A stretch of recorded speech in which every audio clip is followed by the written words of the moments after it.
कि तपिश बहुत ज्यादा होगी, गर्मी होगी, ऊपर जाना इम्पॉसिबल चीज है।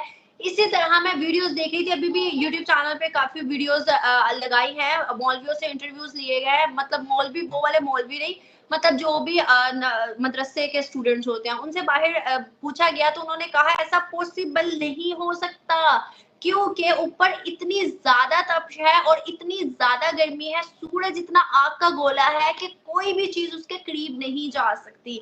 इस पर आपकी क्या राय है? कि भाई उनका मानना तो ये है कि ऐसा कभी करना पॉसिबल हो ही नहीं सकता, ये सब चीजें झूठी और फेक है। देखिए, मौलवियों के हिसाब से, पाकिस्तानी मौलवी हो या हिंदुस्तान के मौलवी मुल्ला हो, उनके हिसाब से तो लड़कियां शिक्षित भी नहीं हो सकती हैं, लड़कियां एडुकेटेड भी नहीं हो सकती हैं, लड़कियां बहुत वोकल भी नहीं हो सकती हैं, लड़कियां सुप्रीम कोर्ट में जाकर के प्रैक्टिस भी नहीं कर सकती हैं, लड़कियां वैज्ञानिक हो सकती हैं क्या? तो मौलवी मुल्लाओं के हिसाब से तो कुछ भी नहीं हो सकता है। ये 4 पैसे वाले, ये मदरसा छाप लोग जो कभी भी एकेडमिक क्वालिफिकेशन को समझे नहीं, बूझे नहीं, विज्ञान को समझे नहीं, बूझे नहीं, तो ऐसे लोगों की टिप्पणियां हमेशा ऐसी बेहुदा और बदतमीज वाली ही आएगी। एक वैज्ञानिक जो है, जो इतने बड़े रिसर्च सेंटर से इतना बड़ा काम चंद्रयान 3 के सक्सेसफुल मिशन के बाद आपका आदित्य L1 के ऊपर काम चल रहा है, अब इनको कैसे समझ में आएगा? ये तो जन्नत में 72 वर्जिन ढूंढने वाले लोग हैं।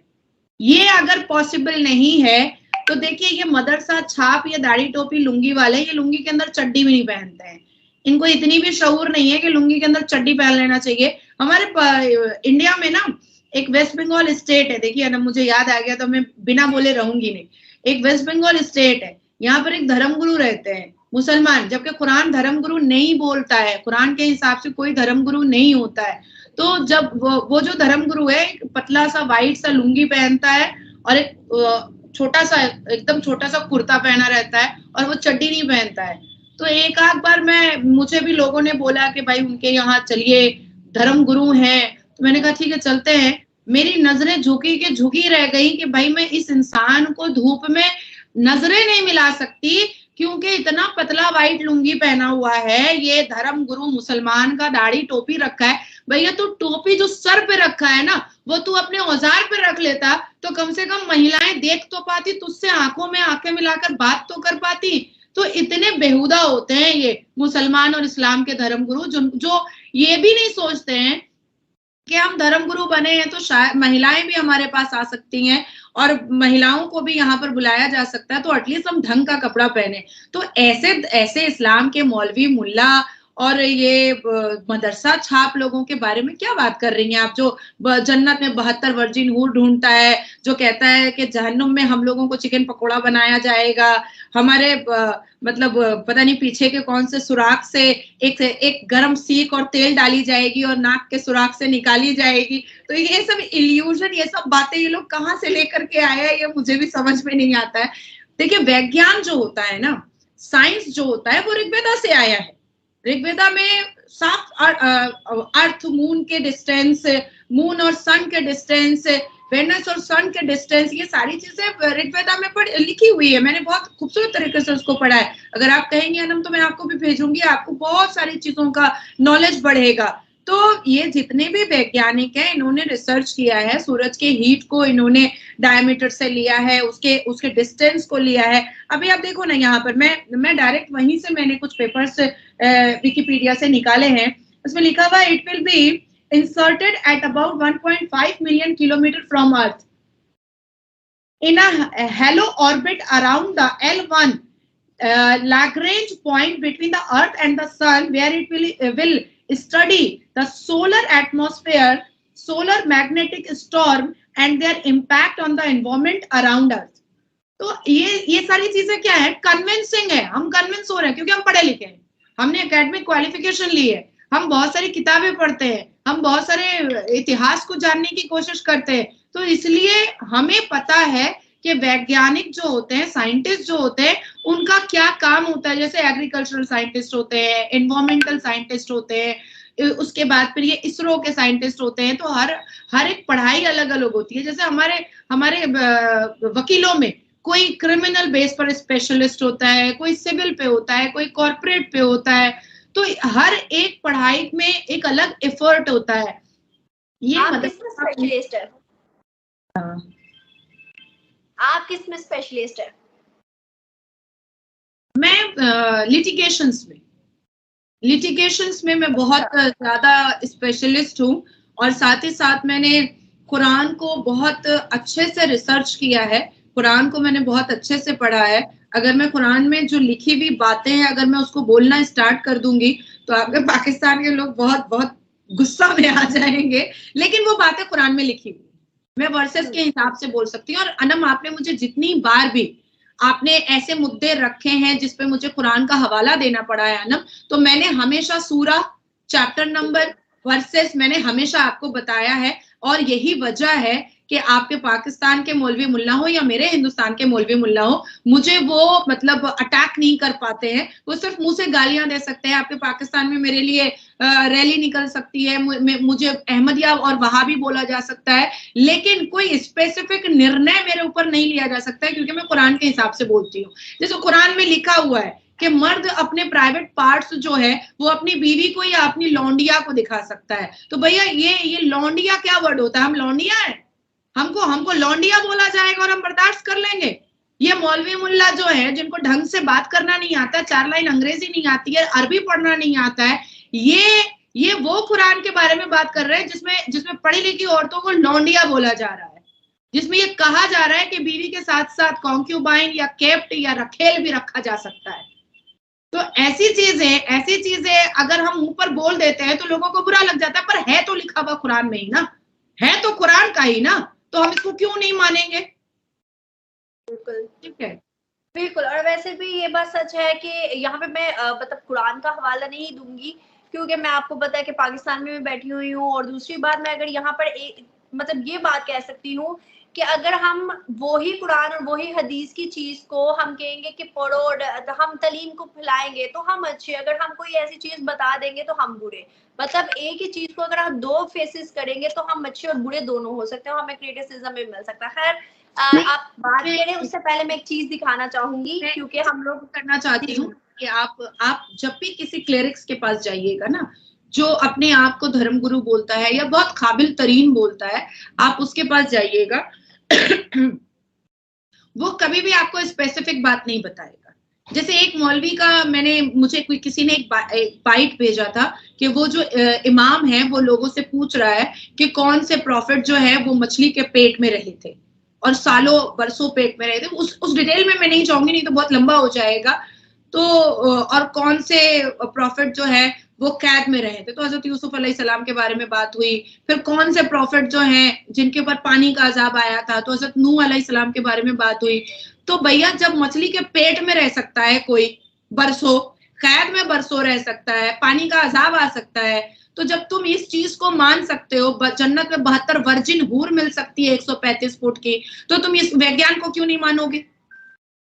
जब ये सारी एल्यूजन को तुम मान सकते हो, कौन रह सकता है मछली के पेट में?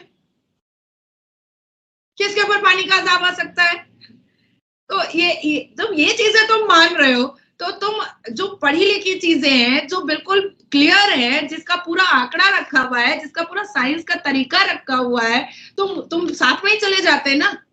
मैं तो अगर होती ना उस रॉकेट में, अगर मैं होती ना, तो मैं तो एक लुंगी वाला को धक्का दे देती सूरज के आग में। एक पाप कम हो जाता। बिल्कुल सही मैम। मैंने कुछ बनाया है, अगर पसंद आए तो, क्योंकि कुछ अच्छी ड्राइंग नहीं है मेरी। ये देखिए, मैंने लिखा है इसरो जिंदाबाद, और इसरो की छोटी सी पिक्चर बनाई है, और नीचे देखिए मैंने क्या लिखा है, आप खुद पढ़े। नजर आ रहा है? नहीं, love from PM Modi. Oh, great.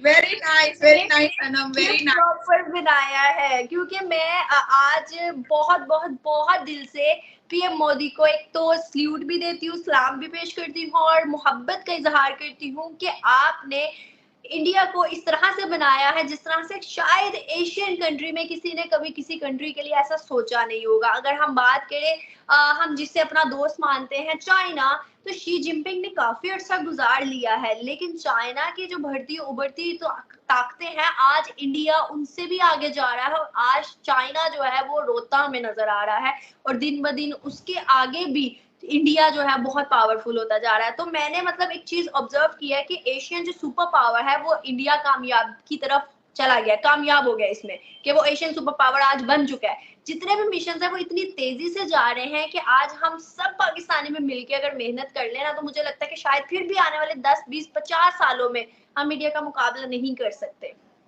देखिए अनम, ऐसा है ना कि लॉर्ड शिवा से मैंने सीखा है कि don't fair with God, fair with your Karma.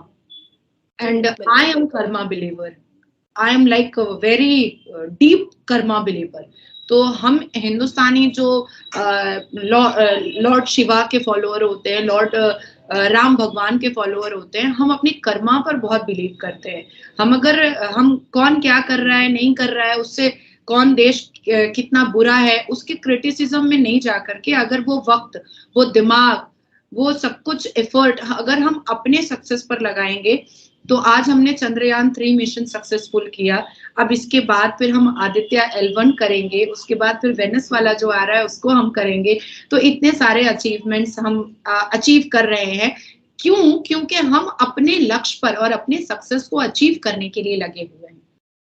Ma'am एक और सवाल मुझे जवाब आ गया। एक मदरसे के स्टूडेंट ने बोला, जब उससे सवाल किया गया कि जब सूरज पर भी चांद पर इंडिया का तिरंगा लगा, अब सूरज पर भी इंडिया का तिरंगा लगेगा, इस पर आपकी क्या राय है?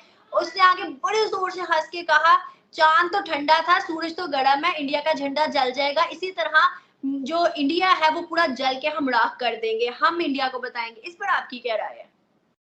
देखिए मदरसे के जो बच्चे आपको ये जवाब देते हैं, या हमारे यहाँ के मदरसे के बच्चे जो बता नहीं पाते हैं कि प्रेसिडेंट ऑफ इंडिया कौन है, हमारा प्रधानमंत्री कौन है, या हमारे मदरसे के बच्चों से अगर आप पूछिएगा कोई जनरल नॉलेज के बारे में, या किसी फ्रीडम फाइटर के बारे में, या किसी संविधान के बारे में, या छोटी बड़ी कोई भी नॉलेज आप पूछिएगा, यहाँ तक कि कौन सा खाना खाने से विटामिन ज्यादा पड़ते हैं और हम हेल्दी रहते हैं, वो भी हमारे मदरसे के बच्चे नहीं बता पाते हैं। हमारे मदरसे के बच्चों से जब पूछा जाता है कि आप न्यूज़ देखते हैं, तो वो कहते हैं नहीं, मौलाना साहब ने मना किया है, अगर घर में शांति रखनी है तो टीवी मत रखना, अगर जिंदगी में शांति रखनी है तो टीवी मत रखना।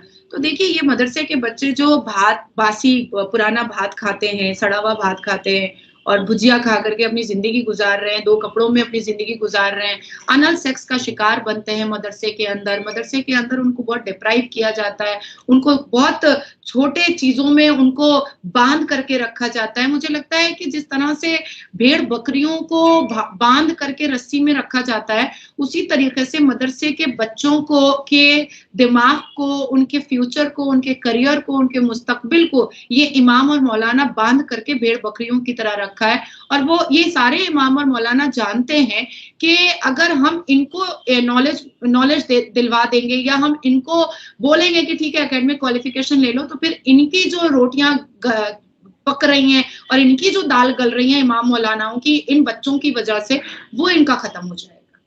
तो मैं कोई नेगेटिव बात नहीं करूंगी।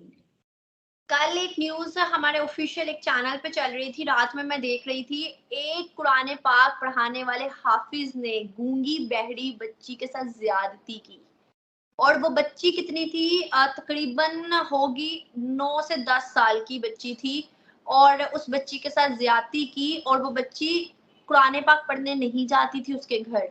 मुकम्मल उसका इंटरव्यू लिया गया उस मौलवी का, उस कुरान पाक पढ़ाने वाले हाफिज का, और उसके जो बीवी बच्चे थे वो भी इधर नहीं थे, वो अकेला घर में यहाँ पर मतलब कुरान पाक पढ़ाता था और जो भी मतलब उसका रोजगार था वो करता था, और अपने बच्चों को पता नहीं कौन सी सिटी वहां पर उसने छोड़ा हुआ था। तो ये, और उस मौलवी से बात की गई तो उसने कहा कि मैं कुछ नहीं किया, ये लड़की खुद मेरे पास आई थी और आके मेरे साथ छेड़छाड़ करी थी, इसको मैंने 2 दफा पीछे फेंका लेकिन नहीं हुई, तो मैंने इसके साथ फिर वो सब कुछ कर लिया। तो आप यहाँ से अंदाजा लगाए, गूंगी बहरी बच्ची, और वो आके इतनी छोटी बच्ची और वो इसके साथ सब कुछ कर रही है, और इसने 2 दफा पीछे के नहीं हुई तो उसने सब कुछ कर दिया।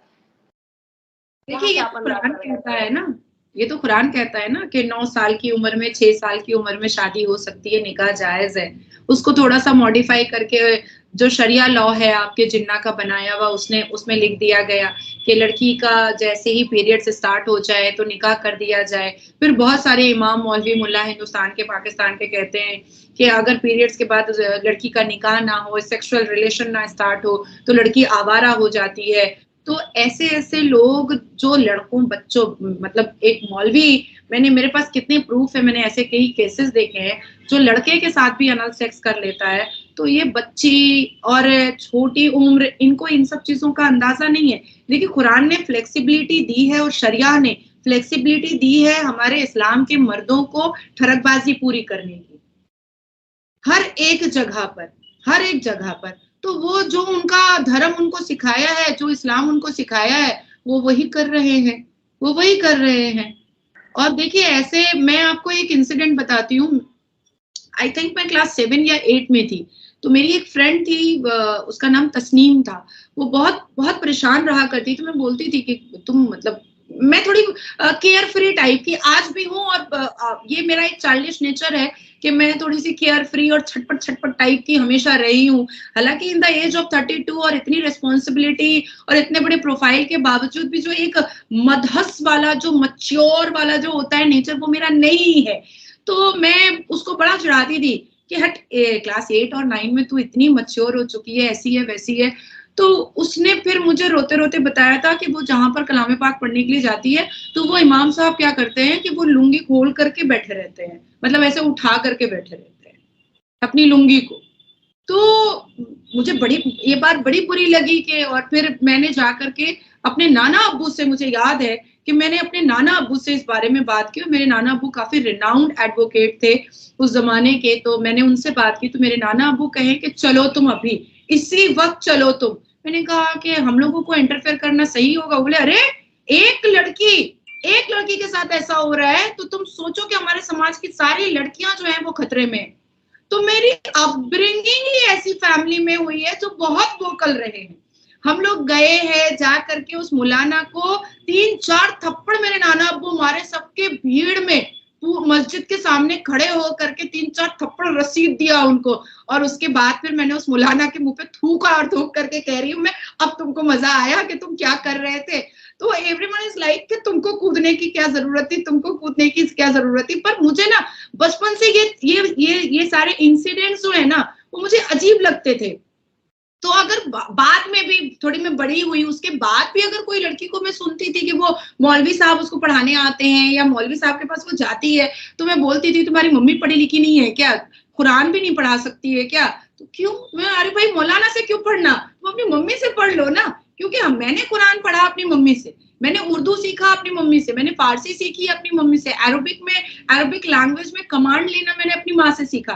तो मेरी मम्मी काफी पढ़ी लिखी है, टीचर रह चुकी हैं। तो मेरी मम्मी ने, हमारे खानदान में कभी भी कोई भी ना जेंट्स कोई मुसलमान टीचर आया और ना ही कोई मौलवी मुल्ला आया। इवन मेरी फैमिली में अगर किसी का डेथ होता है तो बहुत सारी फैमिलीज में तो मौलवी मुल्ला को बुला करके पढ़ाया जाता है ना, हमारे यहाँ नहीं होता है। हमारे यहाँ हम ही लोग बैठ करके, पूरे खानदान वाले बैठ करके कुरान की तिलावत कर देते हैं और बख्श देते हैं। तो ये सारी चीजें हमारे घर पे हमने देखी है। तो ये जो आप इंसिडेंट मुझे बता रही है ना, ये हर रोज, हर एक लम्हा हमारे हिंदुस्तान में भी होता रहता है। और इन्हीं को जब हम पकड़ते हैं ना, और इन्हीं को जब हम कानूनी तरीके से जब हम इनको जेल के अंदर भरते हैं, तो आपके पाकिस्तान में अफवाह जाती है कि मुसलमान यहाँ पर डिप्राइव हो रहा है।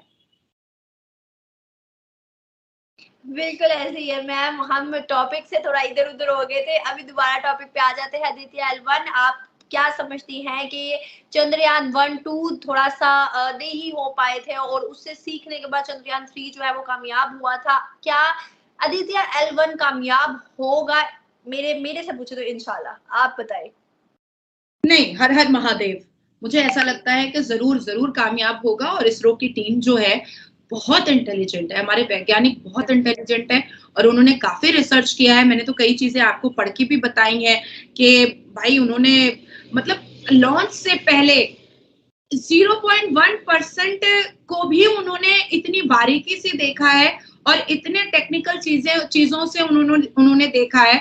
यहाँ तक कि हीट का उन्होंने पूरा अंदाजा लगाया है कैसी चीजें वहां